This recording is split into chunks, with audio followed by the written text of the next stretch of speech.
Hi friends, I just want to say very quickly thank you so much to everybody that took the time to watch and listen to the last video that uploaded. I am about to get into a part 2. Hopefully I don't have to do a part 3. I did not mean for it to take this long. It's been like 2 weeks now. But also I did not plan for all of that to take such a toll emotionally on me that I had to just go through whatever I was going through. And at the same time, I don't want to do these videos if I'm not being as honest as I possibly can, because like I mentioned, there's a lot I remember and I just want to be able to communicate all of that clearly.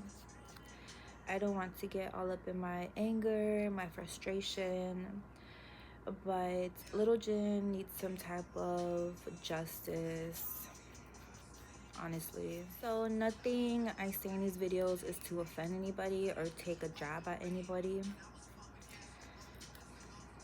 It is not. I have nothing against anybody. Life has happened, life has gone by. So without further ado, let's get into my part 2, okay? I'm sorry friends, but I gotta hit you with that trigger warning. If you are experiencing a domestic violence relationship, if you are experiencing suicidal thoughts, please call a hotline. I know it sounds cliche, but they are there to help you, give you a safe place to talk and speak out about what you're going through.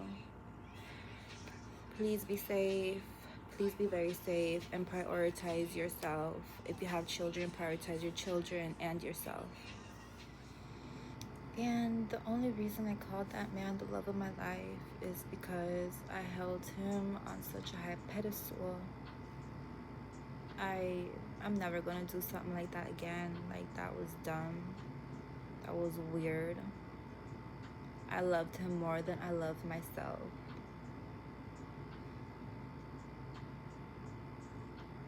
You know, I never loved that hard. I never let anybody play me that bad.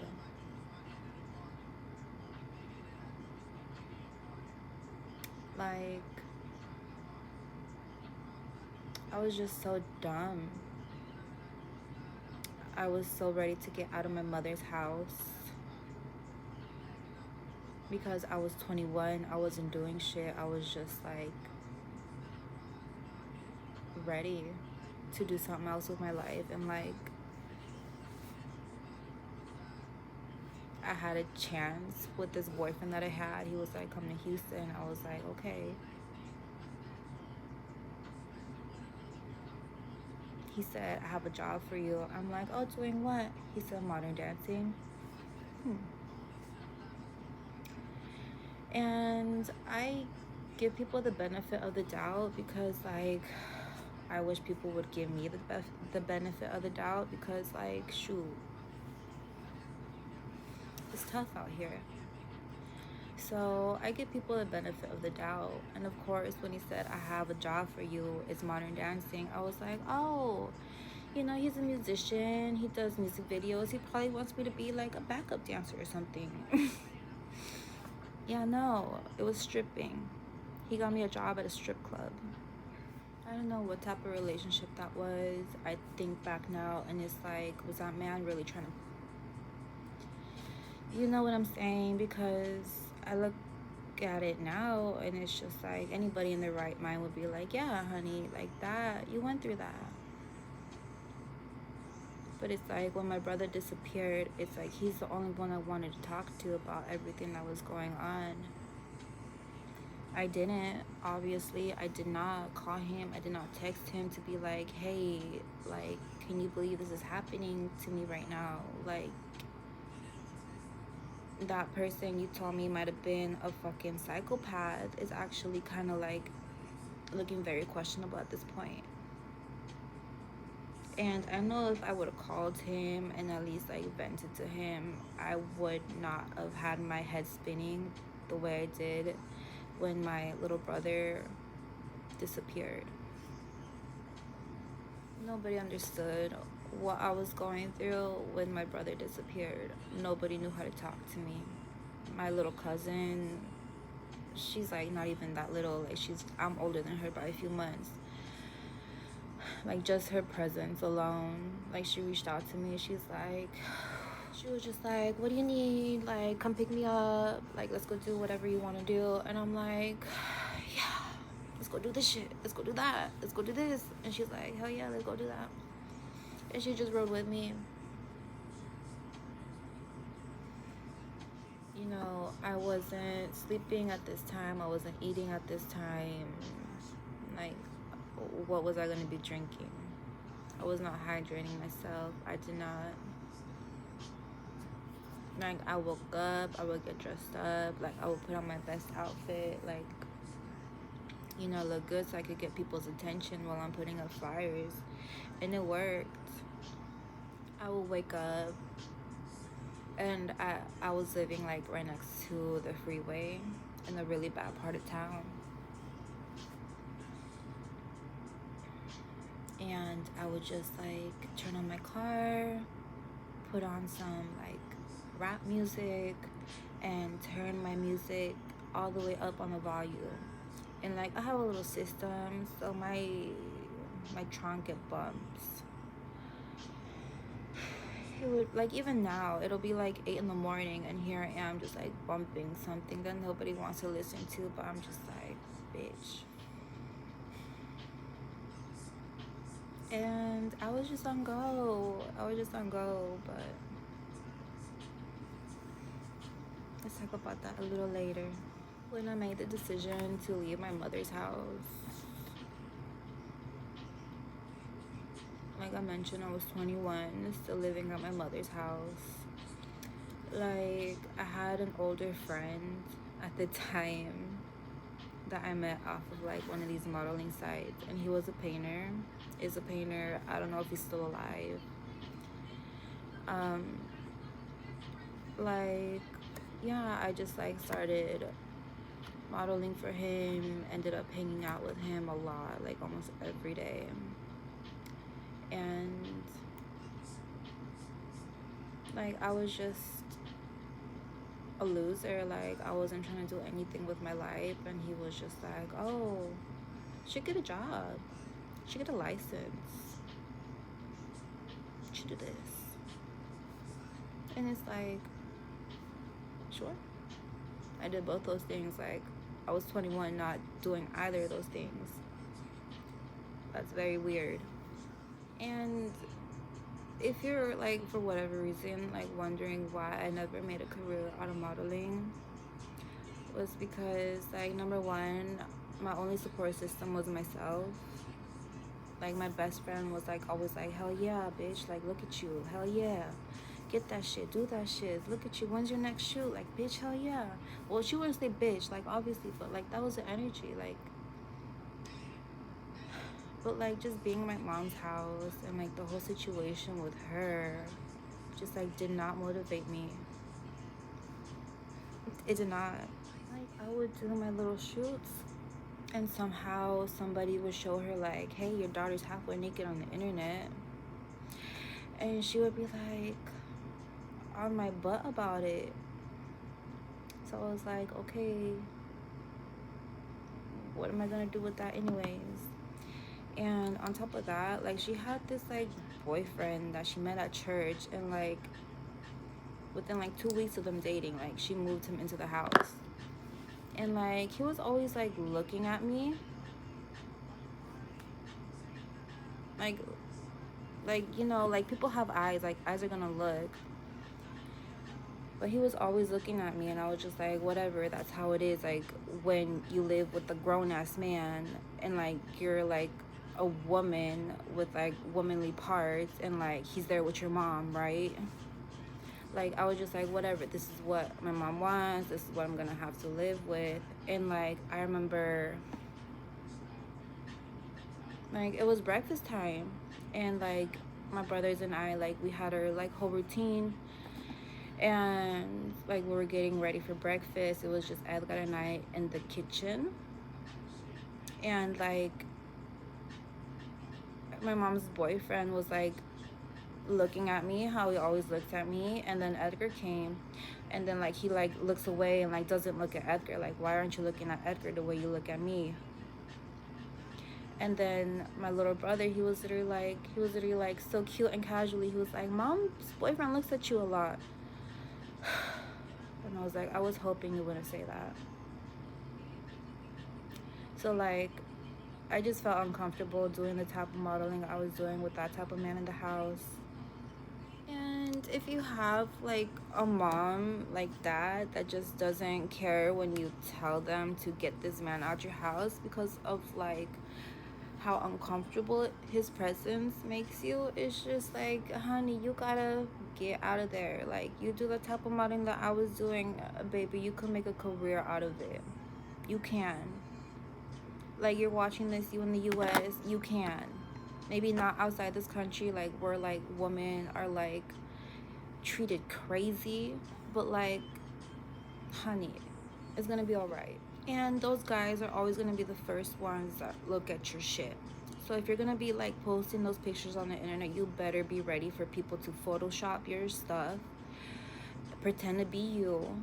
You better be ready for like all the guys that you wouldn't want to look at you naked, look at you naked. So like your mom's weird older guy friends, your mom's ex-boyfriends and current boyfriends, and like your weird uncles, and it's like, that's just the territory that you're stepping into.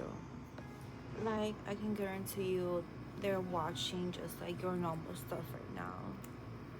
Well, not at this moment, but like on, you know, like if you were to look at their search history, you will probably see something.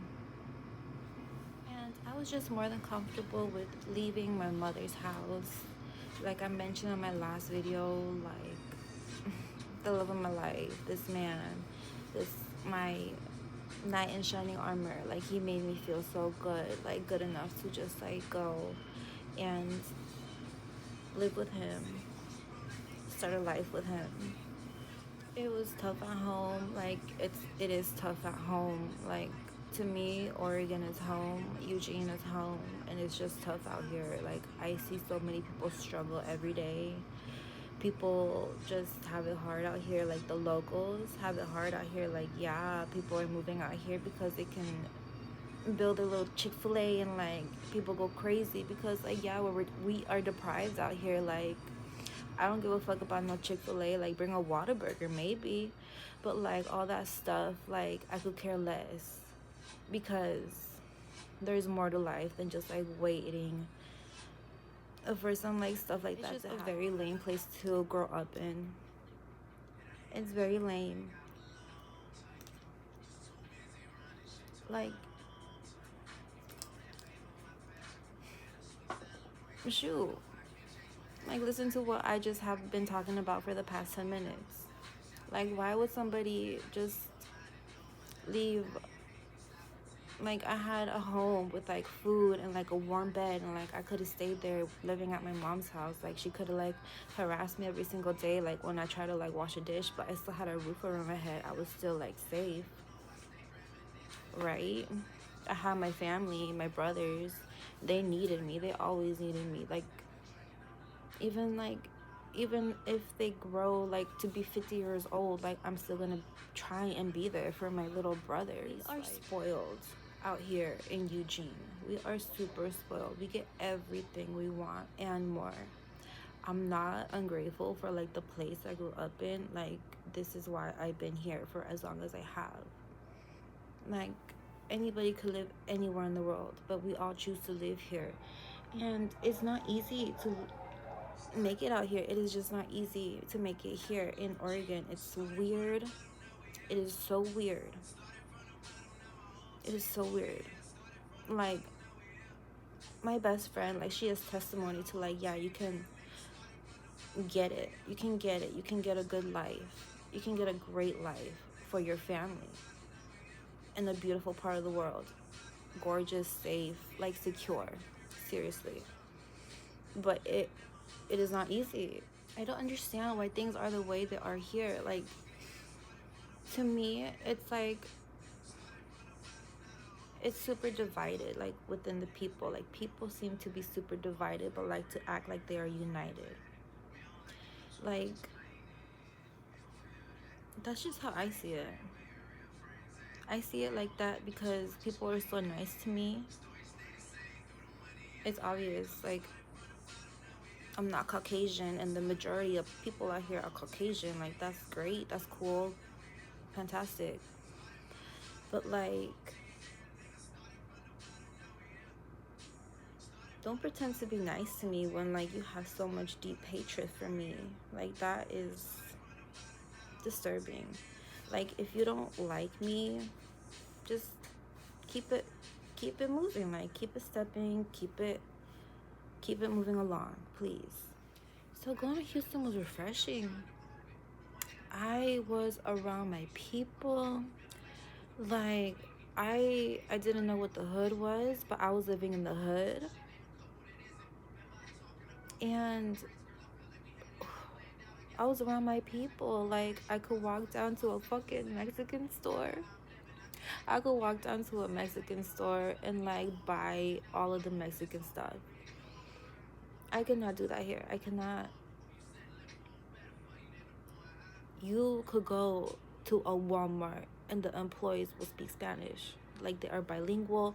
Like you have somebody's like Tia working at Walmart and all she speaks is Spanish.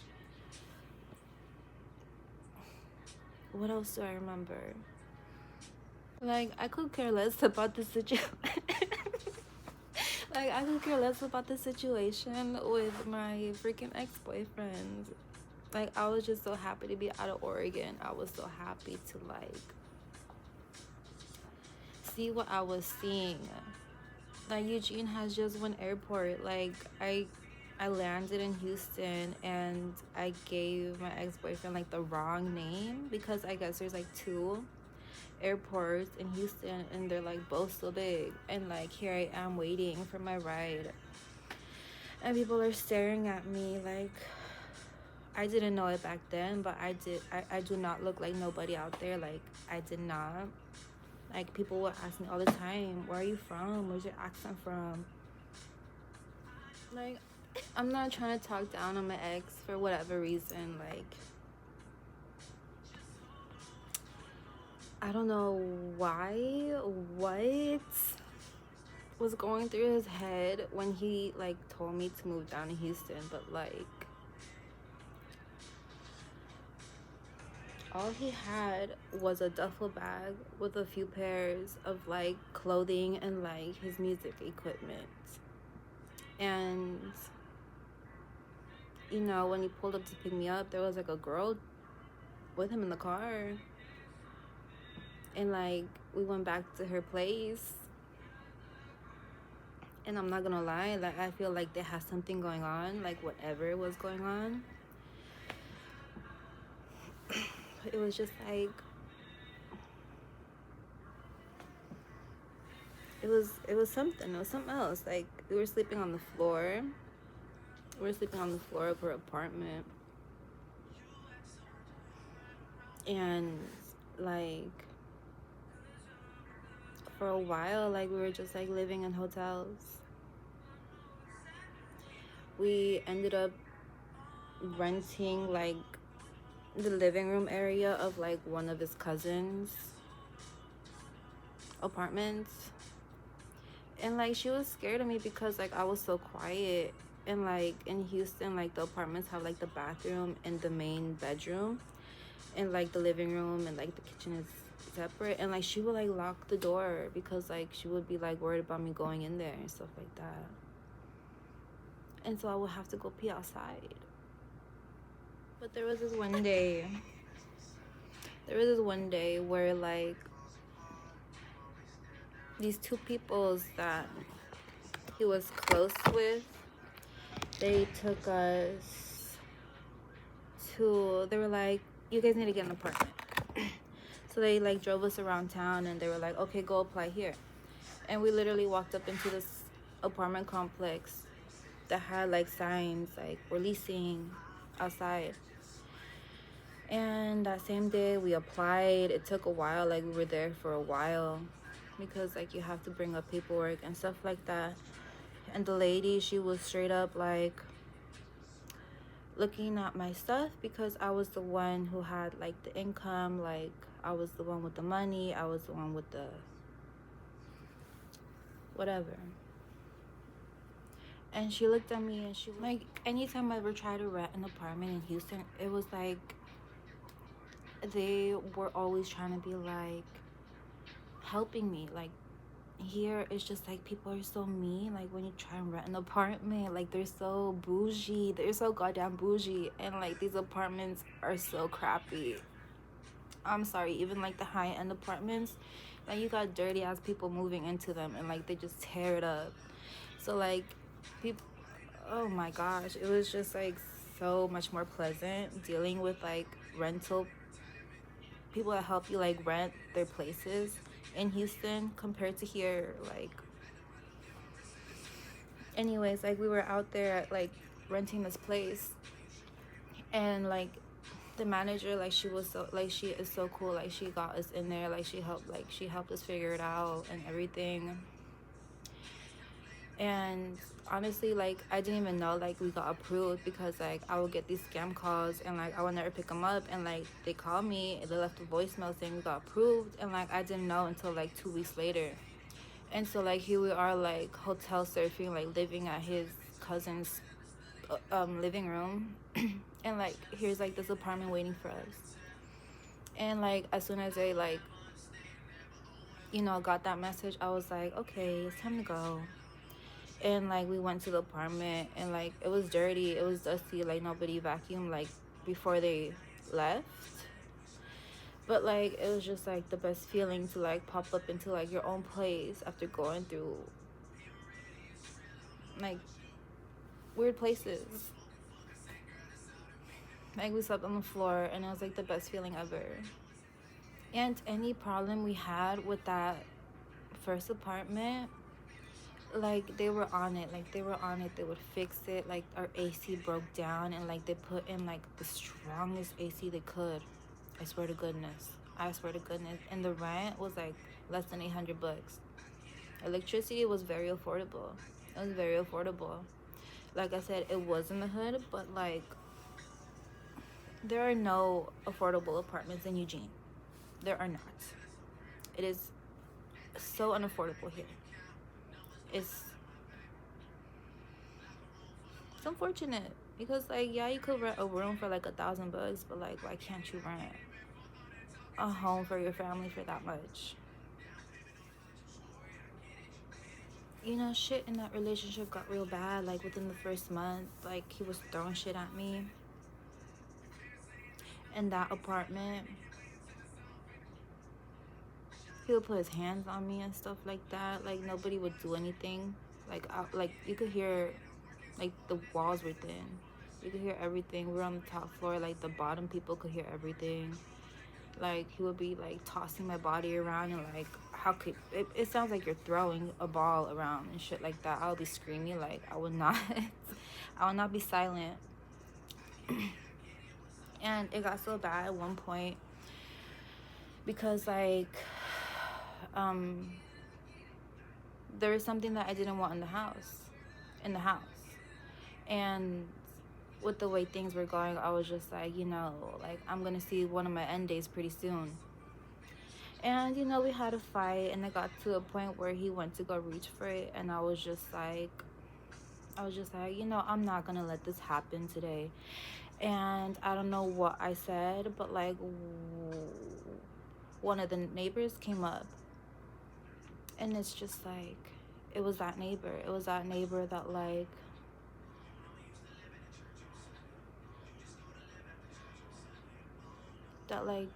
yeah, you would like, he's just like your regular neighbor, right?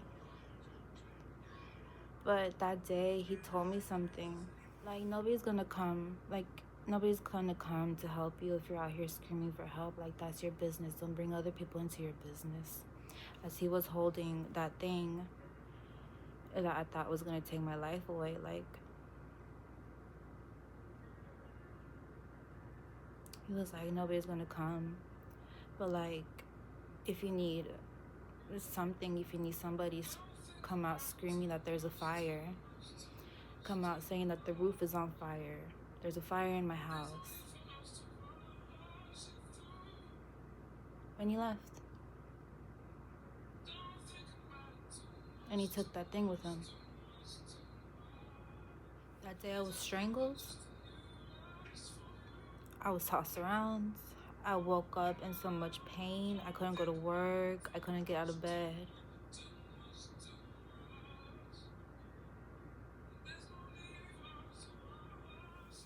And those situations always get worse. And it did. But I stayed. After that happened, I stayed with him. After that happened, we moved out of the apartment to a different apartment. You know,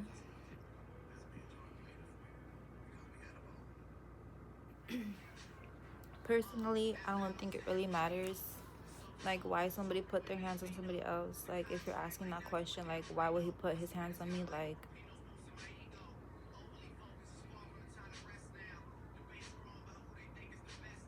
bitch. I'm just fucking. And if you've never been in a relationship like that, like, you're just not gonna understand why somebody would stay, why either person would stay.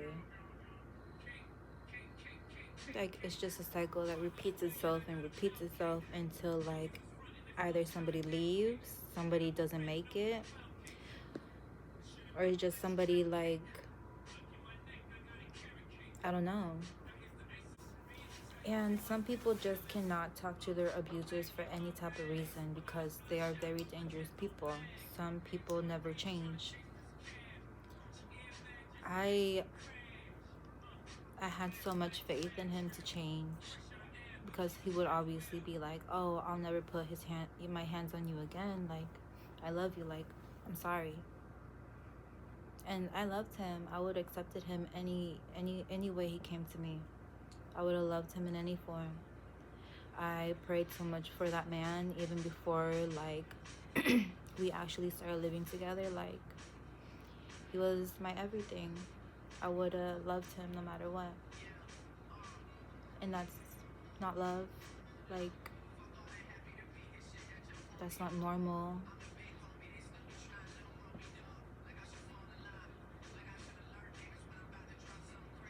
Like, love doesn't do that to you.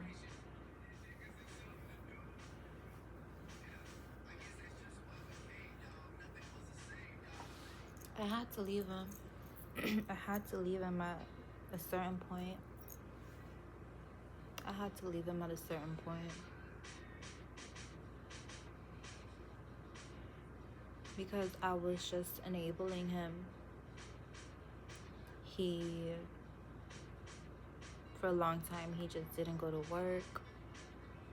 For a long time, I would just come home. I would literally cook and pay the bills, go to work, doing that type of work. And I just looked so bad. Like, my skin was tore up. I had nothing but pimples. I would gain weight. And obviously, like, I wouldn't make no money. Like, I would show up to the club, like, not looking my best. And in that type of position, you have to be looking your best, like, straight up. You have to be, like, mentally at your best and physically at your best. And I was not either. So it was just, like, bad all around. Seriously, so bad.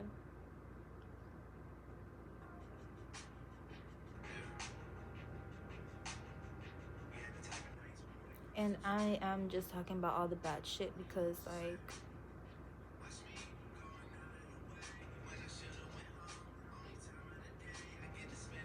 because it's embarrassing to talk about these things. Like,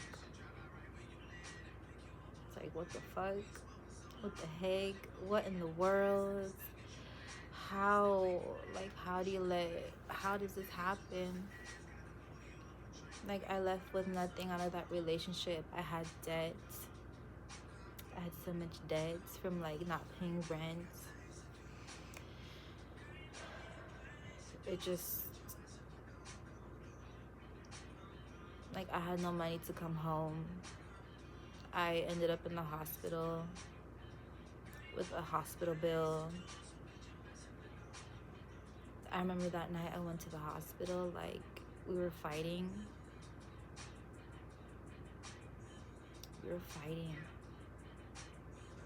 For what? I don't know. But, like, I started bleeding.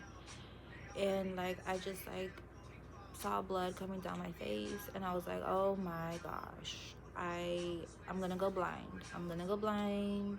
And I was begging him to call 911. I'm like, bro, like, you're not about to make me lose my vision. Straight up. And the fucking fireman came. And I was like talking to them, like, this man is like hurting me, like, can you please arrest him? And like, the firemen obviously can't arrest you, like, they can only help you with like whatever medical issues you have. And I was wearing like crazy ass pajamas. Like, I remember being like, okay, I need to get out of here. Like, I can't be wearing like nothing sexy, because I'm gonna have to walk home or Uber home, and I had like my bank account at 0.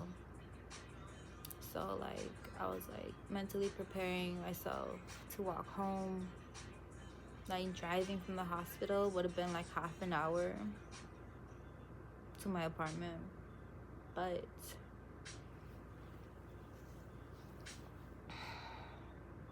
luckily I found a ride.